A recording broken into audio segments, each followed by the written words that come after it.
Assalamualaikum warahmatullahi wabarakatuh. Sahabat obral yang selalu berbahagia, dalam dua obrolan kita tentang pendidikan yang lalu, kita sudah mengurai tentang 5 hal yang paling penting dalam kehidupan kita, yang oleh karenanya harus kita wariskan dari generasi ke generasi. Secara lebih spesifik, satu di antara kelima hal tersebut sudah kita ulas secara panjang dan lebar, yakni kemampuan untuk bisa beragama dengan baik dan benar. Seseorang akan mampu beragama dengan baik dan benar tentu saja tidak cukup hanya memiliki pemahaman dan pengetahuan tentang agama yang luas, tetapi harus juga memiliki sikap perilaku dan karakter beragama yang baik dan benar. Tanpa adanya sikap perilaku dan karakter beragama yang baik dan benar, yang tertanam, terinternalisasi dalam diri setiap orang yang beragama, agama sebagai rahmat bagi umat manusia, agama sebagai rahmat bagi seluruh alam semesta, tentunya akan sulit dapat terwujud dalam kehidupan sosial kemasyarakatan di dunia ini. Keempat hal lain yang juga urgen itu apa? Yuk kita obrolin bersama-sama. Bismillahirrahmanirrahim. Alhamdulillahi rabbil alamin. Wassalatu wassalamu ala sayyidil mursalin Muhammadin wa ala alihi wa sahbihi ajma'in. Rabbi syrah li sadri wa yassir li amri wahlul 'uqdatam min lisani yafqahu qawli waj'al li waziram min ahli. Ada 5 kemampuan yang harus dimiliki oleh seluruh umat manusia kapanpun dan dimanapun adanya, dan oleh karenanya menjadi kewajiban generasi sebelumnya untuk mewariskan pengetahuan, kompetensi-kompetensi tersebut terhadap seluruh generasi selanjutnya, dari generasi ke generasi. Kelima kompetensi tersebut, yang pertama sudah kita bahas, sudah kita obrolkan dalam 2 obrolan terdahulu, yakni kemampuan beragama dengan baik dan benar. Hifdzuddin. Kedua, kemampuan untuk bisa menjaga, mempertahankan, dan melestarikan kehidupan secara mandiri. Semua orang harus memiliki kemampuan untuk mampu menjaga hidupnya, mempertahankan hidupnya secara mandiri, tidak tergantung dengan orang lain. Untuk bisa hidup secara mandiri, seseorang butuh apa? Pertama, butuh makan. Karenanya, ya ajarkan anak cucu kita tentang bahan-bahan apa saja yang bisa mereka makan.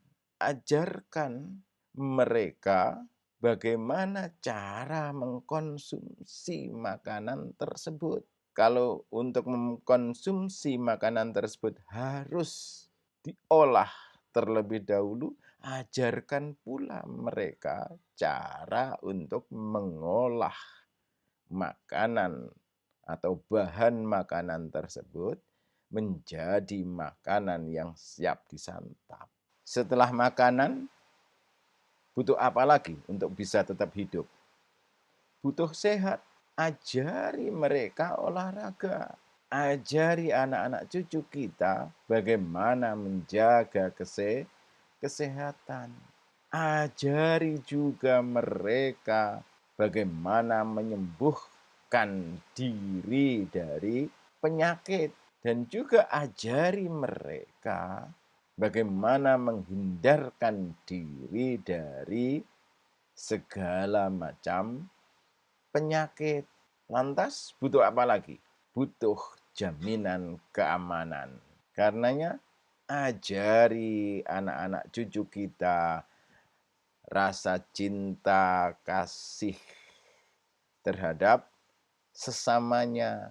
Ajari mereka rasa saling hormat menghormati antara satu dengan yang lain. Ajari mereka bahwa sangat-sangat bodoh kalau mereka sampai menganiaya orang lain.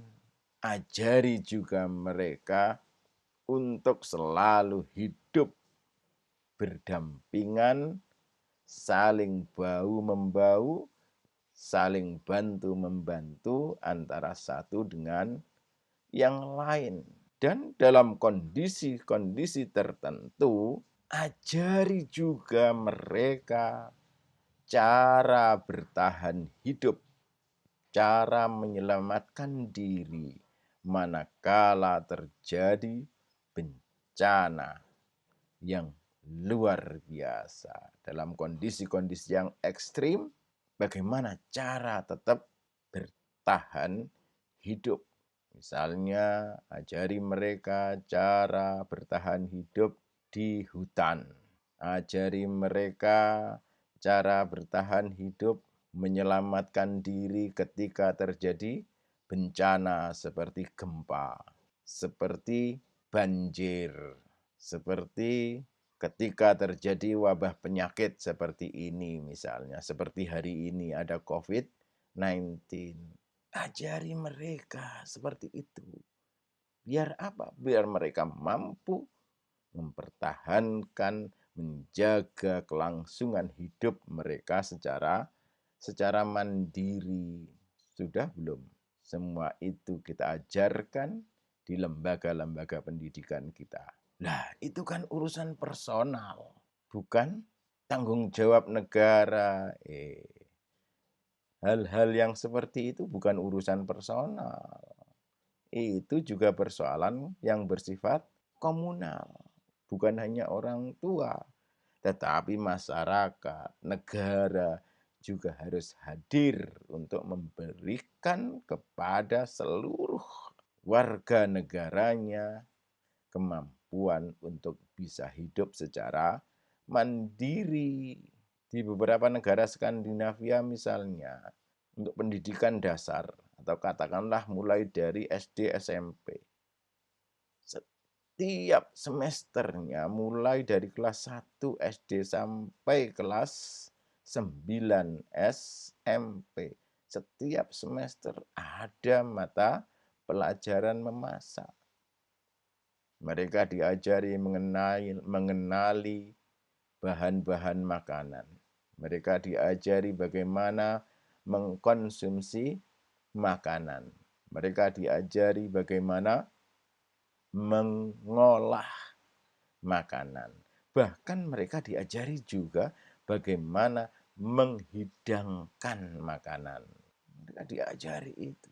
Di tempat-tempat lain juga, misalnya di Jepang, anak-anak sekolah mereka diajari bagaimana menyelamatkan diri dan mempertahankan kehidupan ketika terjadi bencana seperti gempa. Diajari. Nah, kalau kita apa? Gempa iya, tsunami iya, banjir iya. Ajari Kemampuan ini adalah beberapa kemampuan yang seharusnya diajarkan kepada seluruh anak-anak bangsa Indonesia. Selanjutnya, kemampuan utama yang ketiga yang juga harus dimiliki oleh setiap orang adalah hifdzul akal, mampu berpikir secara logis dan objektif. Ajari mereka menulis, membaca, ajari mereka berhitung. Karena dua hal ini adalah salah satu piranti dasar bagi kemampuan-kemampuan untuk berpikir secara logis objektif yang lain. Setelah ini selesai, ajari mereka kemampuan untuk berpikir logis, ajari logika, ajari mereka bagaimana cara menggali ilmu, pengetahuan. Ajari anak-anak didik kita kemampuan untuk menarik kesimpulan. Ajari juga anak-anak didik kita kemampuan untuk memecahkan persoalan. Ya, kalau ini nggak diajarkan, ya malah jadi persoalan. Mereka tidak mampu memecahkan masalah, tapi malah suka bikin masalah. Ini adalah kemampuan yang ketiga, hifdzul akal. Kemampuan keempat adalah hifdzun nasl, kemampuan untuk membangun rumah tangga yang bahagia, yang mawaddah warahmah. Kalau hari ini cukup deh sebelum kawin di training dulu berapa hari, tapi ya belum cukup. Kemampuan ini penting. Kenapa? Karena manusia pada dasarnya adalah makhluk sosial yang salah satu fitrahnya mampu berkembang biak. Cara berkembang biaknya adalah dengan proses membangun mahligai keluarga. Nah, kita kemarin-kemarin rame. Penting banget ada sex education. Iya, betul. Tetapi bukan hanya persoalan bagaimana jenis kelamin saja yang diajarkan, perbedaan jenis kelamin. Dan juga potensi-potensi akibat dari terjadinya perbedaan jenis kelamin. Yang kemudian ujung-ujungnya biar apa? Biar mereka bisa berhubungan secara sehat. Oh, bukan hanya itu. Tidak cukup. Sex education dalam pengertian itu is okay, iya. Bagian dari salah satu kemampuan untuk membina mahligai rumah tangga yang oke. Tetapi juga harus diimbangi, dibarengi, ditambahi lagi dengan apa? Ajari mereka bagaimana membangun keluarga yang harmonis, keluarga yang bahagia. Ajari mereka bagaimana cara mendidik anak-anak mereka. Ajari juga bagaimana cara menjadi orang tua yang baik bagi anak-anak cucunya. Yang keempat. Dan yang terakhir, hifdzul mal.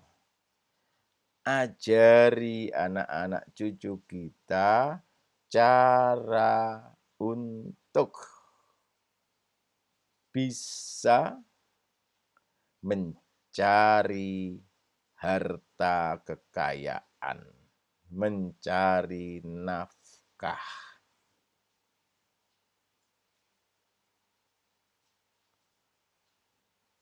Untuk bisa memperoleh harta kekayaan, untuk bisa memperoleh nafkah yang dibutuhkan dalam kehidupan keseharian mereka, yang pertama mereka harus punya etos kerja yang tinggi.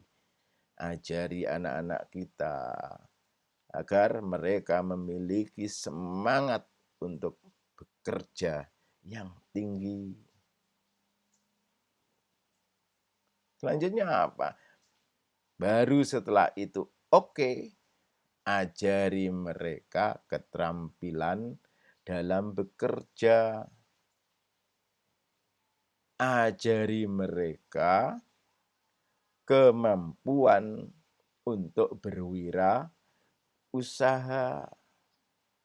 Ajari juga mereka kemampuan untuk mengelola harta kekayaan yang mereka miliki dengan bijaksana. Kalau kemudian kita flashback, Rasulullah bagaimana mengajarkan kepada sahabatnya, misalnya terkait dengan apa yang boleh dimakan dan tidak. Bagaimana cara mengkonsumsi makanan. Karena di sana itu kurma, makanannya makanlah hanya dengan tiga jari. Nah, kalau di kita makanannya adalah makanan utamanya adalah nasi. Kalau dengan 3 jari ya sulit. Lihat-lihat dulu jenis makanannya apa. Kan begitu. Untuk kesehatan, Rasulullah juga mengajarkan, ajari anak-anak keturunan kita olahraga. Olahraganya apa? Renang, naik kuda, kata Rasulullah, memanah, berlari, jalan cepat. Bahkan Rasulullah juga anjurkan kita untuk olahraga gulat. Rasulullah sendiri pernah tanding gulat. Ada salah seorang dari suku Quraisy terkenal banget, pegulat yang tangguh dan juaranya. Oleh Rasulullah juga ditantang, ayo lawan saya. Kalau sampai kamu kalah, kalau sampai saya bisa mengalahkan kamu, kata Rasulullah kepada Rukanah, kamu harus masuk Islam. Bagaimana? Rukanah sebagai orang yang memang jagoan gulat, kira-kira pikirannya, nggak mungkin masa saya kalah dengan Rasulullah Muhammad. Langsung, dia nyanggupi. Oke, kalau saya sampai kalah, saya akan masuk Islam. Nah, akhirnya betul, gulat. Siapa yang menang? Ternyata Rasulullah yang menang. Gak terima. Wah, akhirnya diulang lagi. Untuk yang kedua, tetap saja Rasulullah yang menang. Masih nggak terima juga Rukanah. Masa saya bisa kalah? Diulang lagi. Tetap juga Rukanah kalah. Akhirnya Rukanah mengakui keunggulan Rasulullah, kemenangan Rasulullah. Kemudian dia menyatakan keislamannya. Nah, kalau sekarang ya silakan, ada voli, ada sepak bola untuk menjaga mereka bisa hidup dengan sehat. Rasulullah juga mengajarkan bagaimana agar kita menjaga kesehatan kita. Makan ketika kondisi lapar.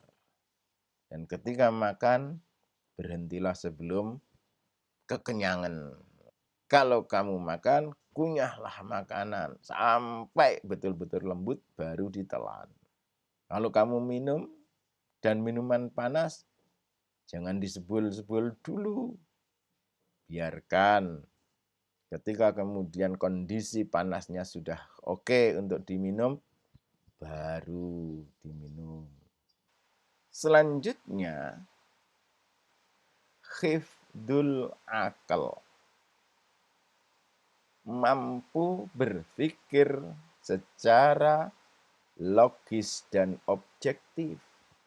Karena itulah maka Rasulullah sendiri menjadikan salah satu syarat pembebasan tawanan misalnya dengan cara apa? Kewajiban mengajarkan baca tulis kepada masyarakat Islam pada saat itu. Seorang tawanan jika ingin membebaskan diri, salah satu syaratnya adalah dengan mengajari 10 anak-anak dan orang-orang Islam untuk bisa membaca dan menulis. Rasulullah juga mengajarkan bagaimana para sahabat agar mampu untuk menarik kesimpulan dengan cara berijtihad.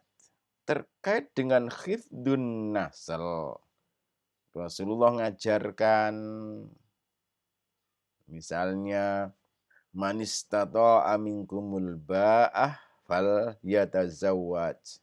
Ya ayyuhas syabab, hei para pemuda, jika kamu sudah mampu memberi nafkah, fal yatazawwaj. Segera kawin. Kalau kamu memilih siapa yang akan kamu jadikan istrimu nanti, fadfar bidzatid din taribat yadak. Pilihlah yang kualitas perilaku, sikap, dan karakter beragamanya baik. Nah, ketika nanti sudah membangun mahligai keluarga, jalin komunikasi dengan baik antara suami dan istri. Ciptakan suasana yang romantis. Mulai dengan cara panggilan, Rasulullah manggil Aisyah misalnya, ya Humaira. Waduh, romantis banget. Minum segelas berdua misalnya. Ajari anak-anak didik sebagaimana Rasulullah telah mengajarkan kita. Terkait dengan khifdul mal, Rasulullah juga telah mengajarkan kepada kita agar kita giat bekerja. Dalam Al-Quran, misalnya, idza nudiya lis-sholati min yaumil jumu'ah fas'au ila dzikrillah wa dzarul bai'. Wa idza qudiyatis shalah fantashiru fil ardi.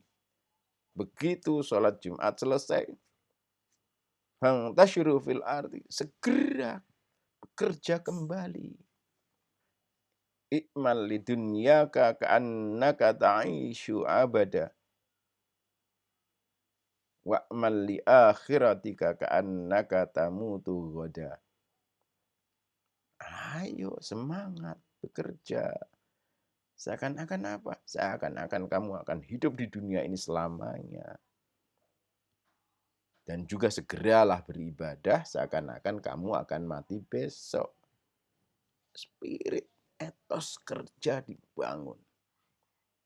Ketika bekerja juga seperti itu nanti, jangan pilih-pilih. Setelah kemudian kita mampu memperoleh harta kekayaan, maka kita juga harus pandai mengelolanya, pandai mentasarufkannya. Kemampuan ini harus diajarkan. Tasarufnya, jangan gunakan harta kamu dengan secara berpoya-poya. Jangan lupakan ada hak milik orang lain berupa zakat, tunaikan, bayarkan. Ini adalah beberapa hal yang sangat-sangat penting untuk kita transformasikan dari generasi ke generasi. Generasi sekarang wajib mentransformasikan ini kepada generasi selanjutnya. Generasi nanti juga seperti itu.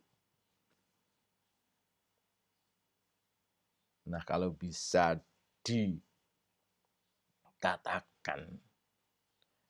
bahwa ad-daruriyatul khamsah ini adalah sesuatu yang sangat penting dalam kehidupan umat Islam, maka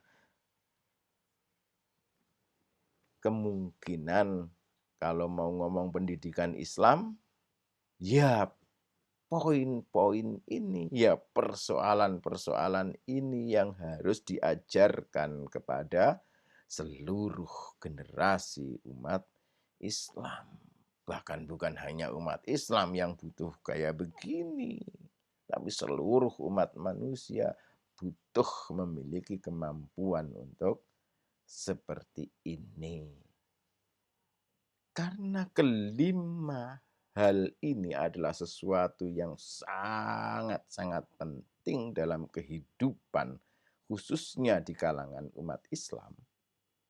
Maka kira-kira kalau ngomong pendidikan Islam, ya arah orientasinya ke lima hal tersebut, yakni pendidikan yang mengajarkan kepada anak didiknya kemampuan untuk bisa beragama dengan baik dan benar, kemampuan untuk bisa hidup secara mandiri, kemampuan untuk bisa berpikir secara logis dan objektif, kemampuan untuk bisa membangun keluarga secara harmonis, dan kemampuan untuk bisa berkarya,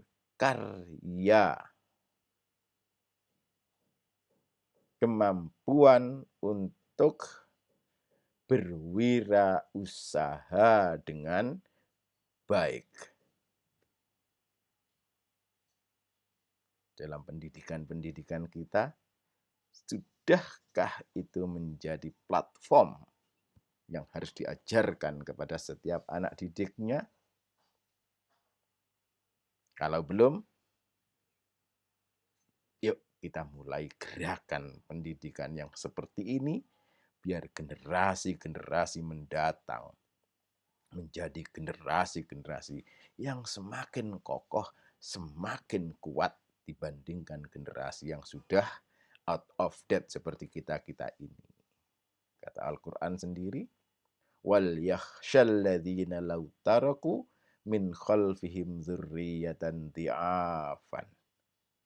Hendaknya kalian semua takut ketika membiarkan generasi berikutnya menjadi lemah, semakin lemah, dan semakin lemah.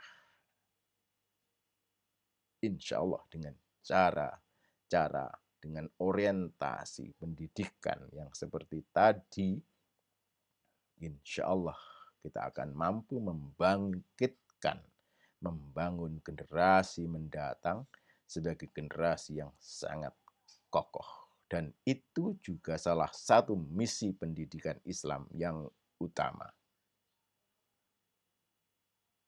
Semoga ada manfaatnya.